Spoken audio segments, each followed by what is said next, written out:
today. Lois has the Drash for us. Shabbat Shalom. Shabbat Shalom. This portion in the Torah deals with something Jacob never, in his wildest dreams, imagined would happen. His son Joseph was alive. He'd lived for years thinking that he was dead, never to be seen again. He was not only alive, but he was second in command of Egypt. At that time, one of the most powerful countries in that area. These total turn of events,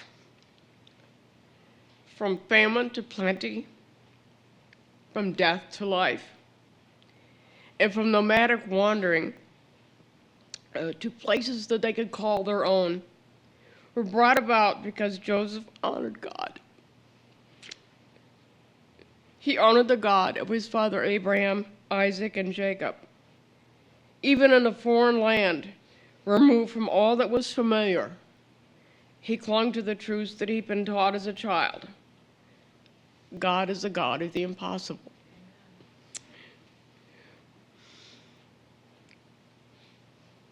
Almost from the time the children of Israel entered the Promised Land and began to conquer the Canaanites, tribal rivalry and tension existed among them. At first, Israel was united under Saul, David, and Solomon, but later they split into the northern and southern kingdoms. Being reunited under one king and dwelling in peace seemed impossible at the time. In the Haftorah section, we see the account of two sticks, one for Judah and one for Israel, and the other for Joseph, Ephraim, and all Israel. The two were bound together as one. The Lord is speaking of a future time when he himself will gather Israel from among all the nations where they've been scattered and bring them back to their own land. No more divided, but one. God would cleanse them of their sins, and they no longer be defiled. In a prophetic Messianic glimpse, the Lord says he is sending David, his servant, to reign over them.